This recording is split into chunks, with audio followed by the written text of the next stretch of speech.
malam ini saya sekali lagi berdiri di hadapan saudara-saudari sekalian untuk memaklumkan status terkini wabak COVID-19 di negara kita. Hari ini saja terdapat 117 kes jangkitan baru yang menjadikan jumlah keseluruhan kes positif COVID-19 sebanyak 790.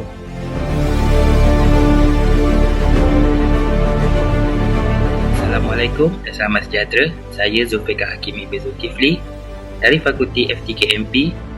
Hari ini kita ingin membincangkan tentang kesan dan langkah atasi pandemik COVID-19 kepada pendidikan, kesihatan, politik, ekonomi dan pekerjaan. Pengenalan tentang pandemik COVID-19. COVID-19 atau dikenali sebagai wabak coronavirus utamanya dikesan pada pertengahan Disember 2019 di Wuhan, China. Pertubuhan Kesihatan Sedunia WHO telah mengisytiharkan ianya sebagai pandemik pada 11 Mac 2020. Wabak ini diisytiharkan sebagai pandemik kerana telah merebak ke hampir 220 buah negara dan wilayah dengan cepat dan mengakibatkan lebih 1.2 juta kematian di seluruh dunia. Sehingga 13 November 2020, lebih 51.8 juta kes COVID-19 mengakibatkan lebih 1.2 juta kematian di seluruh dunia telah dilaporkan. Virus ini sangat mudah dijangkiti dan sangat berbahaya. Ianya boleh mengakibatkan kematian. Hari ini, saya ingin membincangkan kesan dan langkah untuk mengatasi pandemik COVID-19 terhadap pekerjaan dan ekonomi. Mari kita mulakan. COVID-19 banyak memberi impak besar kepada negara dari segi ekonomi dan pekerjaan. Ekonomi pula makin merosot dan merodom semasa pandemik ini melanda. Kenyataan ini diperkukuhkan lagi dengan susut nilai harga minyak. Ekonomi terjejas kerana kebanyakan sektor harus menutup perniagaan semasa Perintah Kawalan Pergerakan yang diisytiharkan oleh kerajaan. Ini adalah salah satu inisiatif kerajaan untuk membendung wabak ini.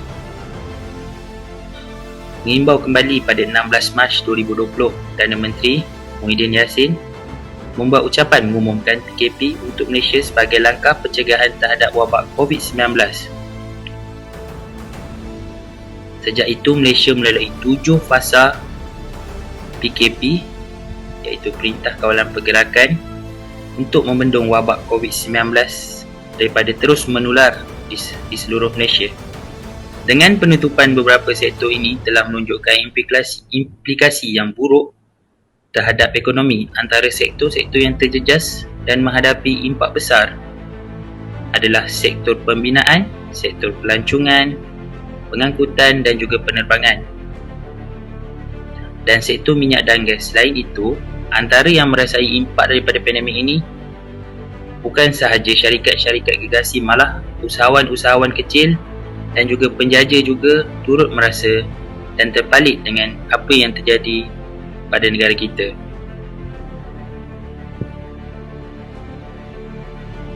Ini adalah contoh-contoh keratan akhbar semasa pandemik ini melanda dan antara usaha-usaha kerajaan untuk membendung masalah ekonomi daripada terus membelenggu rakyat Malaysia.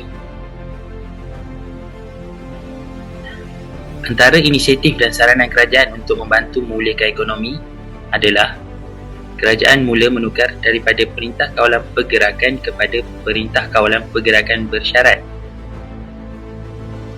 Dan seterusnya, kerajaan menukar kepada Perintah Kawalan Pergerakan Pemulihan. Dalam fasa-fasa tersebut, kerajaan membenarkan membuka semula perniagaan untuk merancakkan kembali sektor perniagaan di Malaysia. Selain itu, kerajaan membenarkan rakyat untuk merentas negeri untuk melancong di dalam negara untuk membantu meningkatkan ekonomi dalam sektor pelancongan dan perhotelan di Malaysia. Kerajaan juga menyarankan rakyat untuk membeli barangan buatan Malaysia sebagai langkah membantu perkembangan ekonomi dalam membantu usahawan-usahawan Bumiputera. Selain itu, kerajaan juga mengambil langkah inisiatif dengan memberi penangguhan pembayaran ansuran cukai pendapatan kepada semua perusahaan kecil dan sederhana PKS untuk tempoh 3 bulan. Penangguhan bayaran ansuran cukai kepada perniagaan yang terjejas dalam sektor pelancongan selama 6 bulan.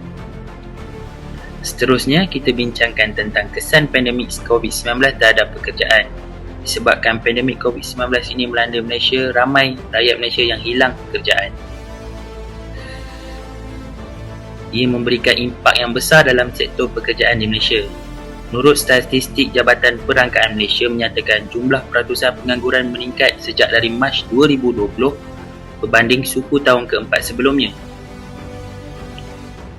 Semasa pandemik ini melanda, antara golongan yang banyak terkesan dan terjejas adalah golongan belia berumur 15 ke 30 tahun.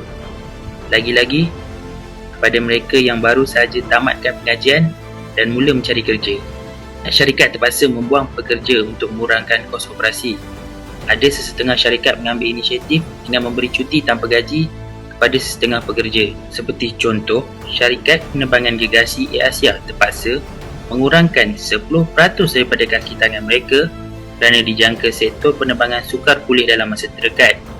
Ini amat memberi impak yang besar kepada pekerja-pekerja Air Asia yang bagi mereka yang dibuang kerja. Selain daripada itu, banyak juga langkah dan inisiatif yang diambil oleh pihak kerajaan dan juga syarikat swasta untuk menangani masalah yang dihadapi bagi mereka yang hilang sumber pendapatan serta majikan yang terpaksa memberhentikan pekerja mereka. Antara inisiatif yang diambil oleh sesetengah majikan antaranya adalah dengan memberi bantuan yang sewajarnya seperti bantuan perubatan, kupon penerbangan bagi syarikat penerbangan yang terpaksa membuang kerja mereka, dan juga sesi kaunseling untuk mereka yang terjejas dari segi mental dan fizikal. Selain itu, pihak kerajaan juga turut meringankan beban dan sedang berusaha untuk menyelesaikan kemelut kadar pengangguran yang semakin tinggi di Malaysia akibat daripada pandemik COVID-19 ini. Sehubungan dengan itu, kerajaan dalam membendung permasalahan ini, kerajaan telah memperkenalkan Pelan Jana Semula Ekonomi Penjana. Dalam pelan ini ianya merangkumi bantuan kewangan untuk mereka yang terjejas, bantuan kemahiran dan juga peluang pekerjaan kepada yang terjejas termasuk belia dan generasi muda. Selain itu, antara inisiatif pihak kerajaan adalah dengan membuat program subsidi upah, menaik taraf portal perkhidmatan pekerjaan negara, program insentif pekerjaan dan program latihan bagi mereka yang hilang pekerjaan, program kemahiran dan peningkatan kemahiran untuk mereka menceburi bidang yang baru dengan menggunakan kemahiran yang sedia ada dan ditambah lagi dengan kemahiran yang kerajaan sediakan. Bantuan sosial juga bagi golongan yang mudah terjejas dan juga tidak dilupakan skim kesihatan bagi mereka yang terjejas juga. Dengan memperkenalkan Pelan Jana Semula Ekonomi Penjana, kerajaan telah menubuhkan satu unit khas untuk memastikan supaya mereka yang terjejas dapat menerima bantuan sebanyak RM600 dan tiada yang terlepas majikan yang tidak memberi wang yang disalurkan oleh kerajaan pada mereka yang hilang pekerjaan dan hilang sumber pendapatan. Ini adalah salah satu inisiatif kerajaan bagi membantu mereka yang terjejas dan hilang pekerjaan semasa pandemik COVID-19 ini. Dan akhir sekali, berikut adalah semua yang kita telah bincangkan. Maka berakhirlah bagi kesan dan langkah untuk mengatasi pandemik COVID-19 terhadap ekonomi dan pekerjaan. Sebelum saya mengakhiri bahagian saya ingin mengajak semua untuk terus berada di rumah dan jaga keselamatan, stay safe, sentiasa kerap mencuci tangan, keluar dan pakai pelitup muka dan jaga. Semoga negara Malaysia bebas daripada wabak COVID-19. Sekian, terima kasih. Assalamualaikum warahmatullahi taala wabarakatuh dan selamat sejahtera. Saya Muhammad Aminuddin bin Daud, nombor matrik B09-201-0323 dari Fakulti FTKMP. Pada hari ini, saya akan huraikan tajuk berkenaan kesan dan langkah bagi mengatasi pandemik COVID-19 dari aspek pendidikan. Sebelum kita teruskan kepada kesan pandemik COVID-19 terhadap pendidikan, antara kesan pandemik COVID-19 terhadap institusi pendidikan. Sememangnya COVID-19 ini telah beri kesan yang pelbagai kepada pelajar dari aspek keuangan, pengurusan masa, pembelajaran dan aspek kesihatan. Terdapat satu kajian menganggarkan kesan kehilangan pendidikan global akibat penutupan sekolah selama 4 bulan ialah bersamaan dengan RM41 trilion. Ia merupakan satu jumlah yang amat besar. Penutupan sekolah berpanjangan turut menyebabkan pelajar dan negara bakal kehilangan jumlah yang besar sepanjang hidup mereka. Ini menggambarkan bahawa betapa teruk kesan penutupan sekolah, malah menjelaskan bahawa beberapa langkah diputuskan kerajaan dalam membentuk dasar untuk menebus semula hari persekolahan yang hilang. Kesan ini menyebabkan kesemua institusi pembelajaran sekolah maupun universiti ditutup. Ia merupakan satu permasalahan bagi pelajar untuk melakukan pembelajaran dan pengajaran bagi pihak pengajar. Ini juga mengakibatkan kehilangan peluang belajar. Selain itu, menjejaskan taksiran pembelajaran. Ini juga menjadikan satu punca pelajar amat sukar untuk belajar kerana capaian internet yang lemah bagi kawasan yang di luar bandar. Selain itu juga, dalam aspek keuangan, ia memberi kesan kerana segelintir ibu bapa yang telah diberhentikan daripada kerja tidak dapat menampung untuk anak-anak mereka melakukan pembelajaran kerana ketiadaan wang ringgit. Para pelajar juga mendapat kesan tersebut kerana ada yang terpaksa membeli data untuk belajar dengan duit mereka sendiri. Ini antara keratan akhbar dan kesan COVID-19 terhadap pendidikan. Ia menjejaskan sektor pengajian dan pembelajaran, penutupan institusi pendidikan. Antara langkah bagi mengatasi pandemik COVID-19 terhadap pendidikan.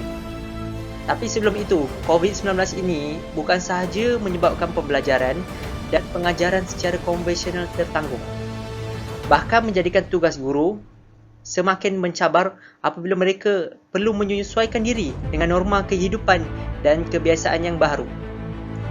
Ia memerlukan proses pengajaran dan pembelajaran dilaksanakan secara dalam talian. Dalam alaf baru yang mengutamakan kemahiran pembelajaran sepanjang hayat, tiada pilihan selain memanfaatkan teknologi dan aplikasi pendidikan dalam talian. Konteks pendidikan masa kini memerlukan guru mengawasi dan mempunyai literasi teknologi komunikasi dan maklumat, iaitu ICT. Apabila berlaku komunikasi di dalam talian, pelajar dan pensyarah atau pengajar mendapat pengalaman berinteraksi komunikasi dan menonton video dalam membina pengajaran yang mantap dalam proses PNP. Pembelajaran dan pengajaran di dalam talian tidak akan terhenti di situ sahaja kerana para guru dan pensyarah secara berterusan akan membimbing pembelajaran tersebut secara intensif selain memberi latihan yang Selain daripada itu, medium pembelajaran dalam talian memberi pelajar iaitu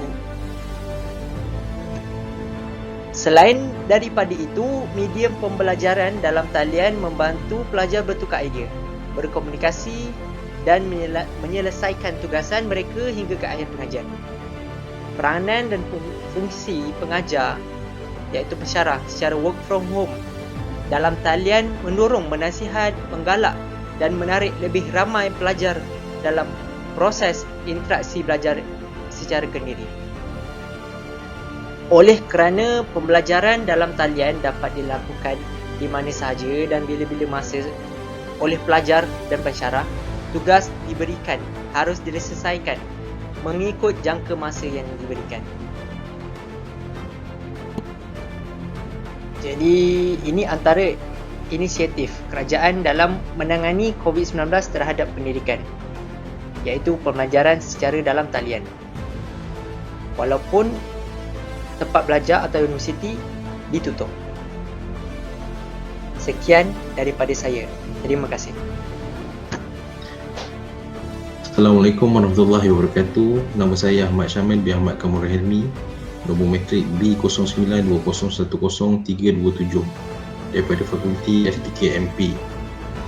Jadi hari ini saya akan membentangkan tentang kesan dan langkah atasi pandemik COVID-19 terhadap politik. Antara kesan-kesan pandemik COVID-19 terhadap politik ialah masyarakat akan hilang kepercayaan kepada sistem jika kerajaan gagal menangani krisis ini dengan baik. Selain itu, kumpulan elit politik akan menggunakan pendekatan autokratik untuk menjayakan objektif mereka. Malah, situasi ini akan mencipta masyarakat yang berpandangan mereka tidak lagi memerlukan parlimen ataupun demokrasi untuk mentadbir negara jika kerajaan tidak dapat mengawal krisis ini dengan baik. Seterusnya, kita pergi kepada langkah atasi pandemik COVID-19 terhadap politik. Antara langkah yang pertama diambil oleh Perdana Menteri kita iaitu Tan Sri Muhyiddin Yassin ialah dengan mengumumkan PKP di peringkat awal. Pada 16 Mac, Perdana Menteri Tan Sri Muhyiddin Yassin mengumumkan kerajaan memutuskan untuk melaksanakan Perintah Kawalan Pergerakan dimulai dengan 18 hingga 31 Mac yang lalu di seluruh negara kita.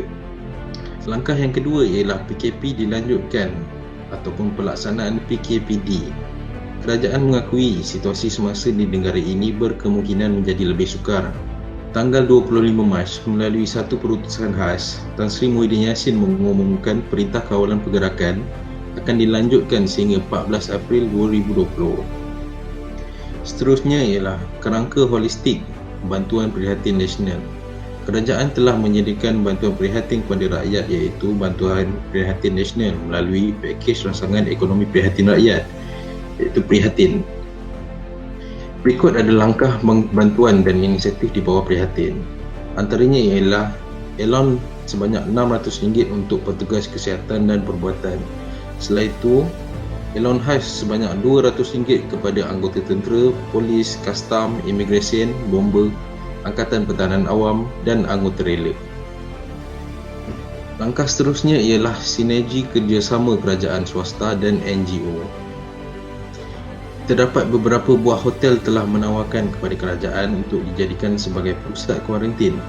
Malah telah ada beberapa hotel seperti di Sabah Jaya telah pun mula memberi perkhidmatan sebagai pusat kuarantin kepada mereka yang baru pulang daripada luar negara.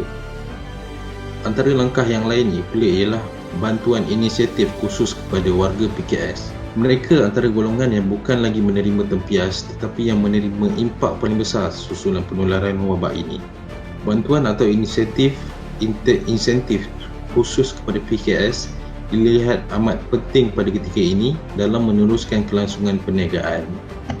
Maka dengan itu, sekian sudahlah pembentangan daripada saya, dan ingin juga saya berpesan dan juga mengingatkan supaya anda terus berjaga-jaga bagi menangani wabak ini.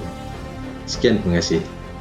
Assalamualaikum warahmatullahi wabarakatuh. Nama saya Nur Amin bin Amran, nombor matrik B0920101391 daripada Fakulti FTKMP.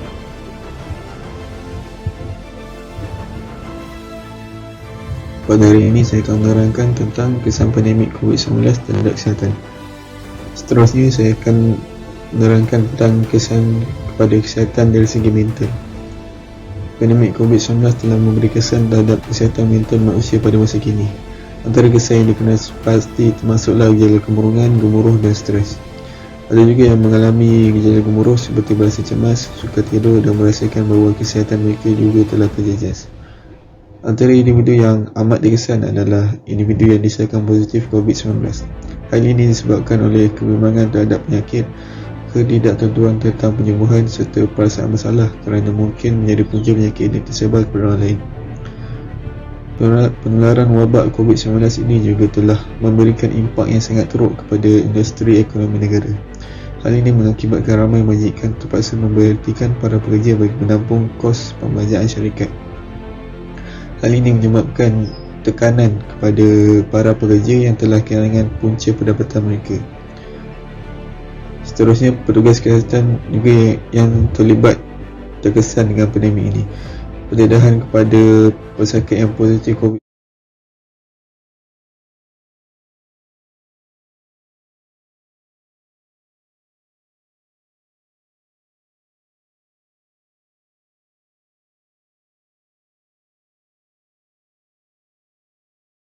mendatangkan kebimbangan kepada risiko mereka mendapat penyakit ini. Mereka juga mendapat masa bekerja yang panjang serta sibuk menyebabkan kepenatan serta tidak mendapat rehat yang mencukupi. Seterusnya, saya akan menerangkan tentang langkah mengatasi kesan pandemik COVID-19 terhadap kesihatan dari segi mental. Yang pertama, tindakan proaktif menerusi pendidikan kesihatan, penyaluran maklumat yang tepat serta panduan menguruskan tekanan dan emosi dapat mencegah impak terhadap mental untuk jangka masa panjang. Yang kedua, kita perlu mengenal pasti punca kebimbangan serta panik. Penyaluran maklumat yang tepat dan berkesan dapat mengelakkan penyebaran maklumat palsu yang akan menimbulkan ketakutan yang tidak berasas pada masyarakat. Yang ketiga, pastikan komunikasi antara keluarga dan rakan diteruskan walaupun semasa proses kuarantin.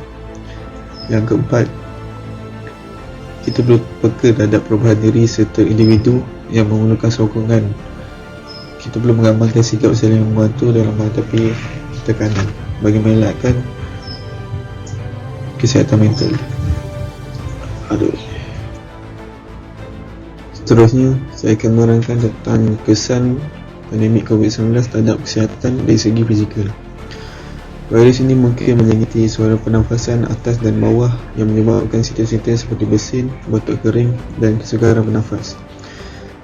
Pesakit juga boleh menunjukkan gejala am seperti demam, sakit otot dan keletihan manakala batuk berkahak, batuk berdarah dan cerit-berit dan sakit kepala adalah simptom yang jarang-jarang berlaku. Yang ketiga, jika masalah ini tidak dirawat terlebih awal, ia boleh menyebabkan beberapa komplikasi dan akhirnya menyebabkan berlakunya kematian kepada pesakit yang positif COVID-19. Yang keempat, antara komplikasi yang mungkin timbul daripada jangkitan ini adalah pneumonia. Yang kedua, AIDS, iaitu sindrom penyakit pernafasan akut dan kerosakan kepada organ utama, terutamanya buah pinggang akibat tidak mendapat bekalan oksigen yang mencukupi. Akhir sekali, bagi mengatasi pandemik COVID-19 kepada kesihatan dari segi fizikal, langkah-langkah tersebut adalah penting bagi mengelakkan diri daripada COVID-19. Yang pertama, kita perlu mengelakkan diri daripada terdedah terus kepada virus ini. Kita disyorkan untuk mencuci tangan dengan kerap dengan sabun dan air. Pastikan anda mengikut teknik yang betul untuk mencuci tangan dengan sekurang-kurangnya 20 saat. Yang kedua, kita perlu memakai topeng muka terutamanya jika hendak pergi tempat yang sesak seperti pasaraya, pusat membelah dan pengangkutan awam. Yang ketiga, pastikan anda tidak menyentuh mata, hidung dan mulut sebelum mencuci tangan kerana tangan adalah antara faktor utama penyebaran virus ini. Yang terakhir, orang ramai digalakkan untuk mengelakkan diri daripada orang yang bergejala serta suspek positif. Sekian daripada saya, Menurut Amin bin Amran. Terima kasih. Marilah kita bersama-sama memerangi pandemik COVID-19 ini untuk kemakmuran negara.